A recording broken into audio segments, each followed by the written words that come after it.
everyone, welcome back to my channel, or if you're new here, hi, my name is Nicole and I'm a part-time reseller on Poshmark. Today we are going to do the second unboxing of the JOMAR mystery boxes that I ordered. This one is going to be centered around the dust bags.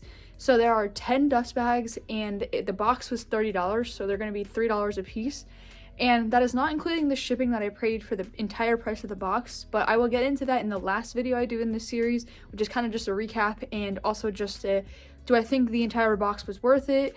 Do I recommend buying mystery boxes, or do I recommend buying from JOMAR in general? So that will be in 2 weeks from now, so stay tuned and make sure you're subscribed so you don't miss that video. But this one's just going to be centered around these bags and what brands they are, what the condition of them are, and if I think they're going to sell well. Actually, one of them sold for me today, which is why I'm going to film this real quick to get this done so then I can get that one shipped out tomorrow. But yeah, let's get started with the video. All right, so the first one is a brand that I was actually not too familiar with before this, before I got these bags, but it's called Dover, and it's like a camo cream and tan colored bag. It's pretty big, as you can see, and it has like the strings here to cinch it in.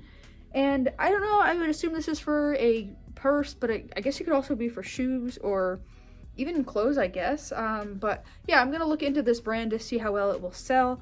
But the bag is in really good condition. There's no flaws, no stains, no major signs of wear and tear on it. The next bag is a Michael Kors bag. So you could see the logo written at the bottom there.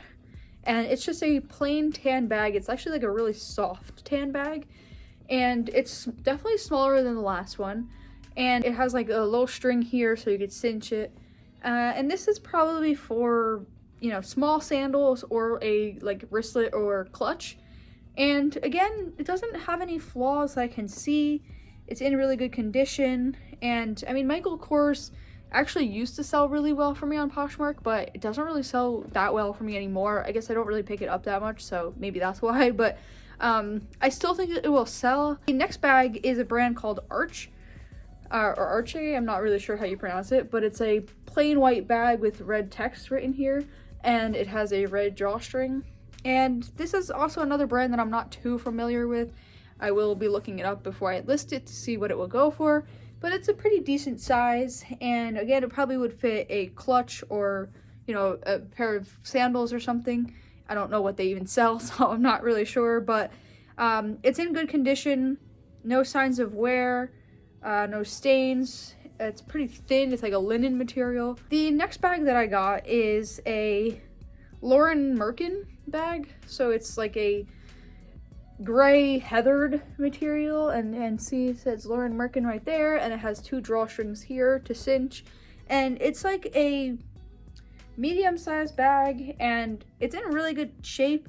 I don't see any stains or anything. It's very thin, like you could see through it, but I mean, it's in good condition. And I have heard of this brand, but I don't know much about it, so I will look up how much this would sell for, but I think it will sell pretty well just because the brand is a pretty good brand. The next bag is a Low bag, and it's Low Madrid.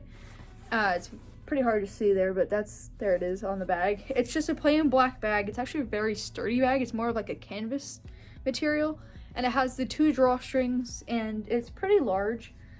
This I would think would be probably for shoes, or I guess a handbag as well, but it's in really good condition, and this is a pretty good brand, and so I think it will sell pretty well just because there's no major flaws or anything, and it's a pretty sturdy bag. The next bag in the box was actually a Gucci bag. So here it is. It's like a skinny brown rectangle with Gucci written across the front there, and this one doesn't really have like an actual drawstring. It just has like the little drawstring that you pull from the side here. And the bag is in really good condition. This is probably for like flat sandals or a small wallet or a clutch. And so it's in good condition. I see a little bit of maybe some staining on the back, but it's very minimal. And I don't even know if it's going to come up on the camera. I think it will definitely sell because, well, Gucci is just a really good brand in general.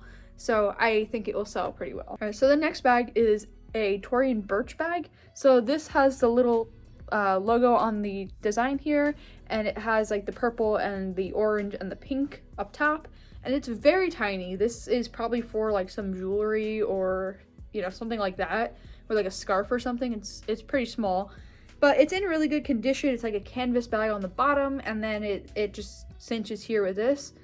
So I think this will sell. Tory Burch sells pretty well on Poshmark or just in general. And I mean, I don't know how much a little jewelry bag would go for, but I think because it's Tory Burch, it will sell pretty well. But I'm not really sure. The next two bags are actually the same bag. So I got two of them in the same box, and it's called Miu Miu. So there's the little logo right there at the bottom, and it's just a gray bag with the black logo and then the drawstrings. And so, like I said, I got two of them. So this is the exact same bag, and they're in good shape. Oh, here's the logo on the bottom of it. They're in good shape, but I don't know how well these will really sell. So I'm not really sure if I should sell them as like a set and put them in one listing, or sell them in individual listings. Let me know down below what you would do, if you would list them as like a set in one listing, or if you would list them individually in their own listings. But yeah, not too familiar with this brand, but we'll see if they sell. The final bag is actually the bag I sold today, and this is a Dolce & Gabbana bag. So it has Dolce & Gabbana written right here in the white text, and it's just a black mini bag, has the two drawstrings right here. This could be used for shoes, a wallet, a clutch, a scarf, probably a little bit too big for jewelry, but yeah, it could be used for anything. And I sold this one today for about 25 on Poshmark. Probably could have sold it higher, but like I was okay with 25 because I was still making back plenty what I paid for all these bags. So yeah, so this is the only dust bag that I've sold so far. I've already started listing some of the other ones, but I haven't sold any of them. This was the first one I sold. So that is a wrap on all the dust bags. And like I said, I paid $30 for the entire box. They were each $3. And that one right there alone, I sold it for $25. So I kind of already made back most of what I paid for the entire box just in one bag. So even if some of the other ones don't sell super high, I still think the box itself was worth it, just because like a couple of the items in particular are probably going to sell pretty well, including the one that I already sold today. Let me know down below if you thought these brands were good, or if you have sold any of these brands and the luck that you've had. And let me know if you've ordered this mystery box from JOMAR, the designer dust bag box, and let me know like how it worked out for you, if you had any luck selling the items, or if you didn't have any luck. And stay tuned to next week's video, because we're going to do the final unboxing video, which is going to be the mystery of all the jeans that I got. So I got 25 pairs of jeans, and I mean, some of them were very interesting. Some of them I think will sell really well. Some of them actually already sold. Some of them I don't think are really going to sell, and I don't even know if it's worth listing them. Some of them I don't know the brands, so I got to do my research. But yeah, so it'll be interesting. So stay tuned for next week, and you'll see that. And then stay tuned for the following week, where I'm going to do a recap on the JOMAR mystery boxes as a whole, the entire experience, what has sold so far, what I don't know if it's going to sell, or what might not be worth it, and if I will shop from them again in the future. That is a wrap on today's video, so hope to see you next week.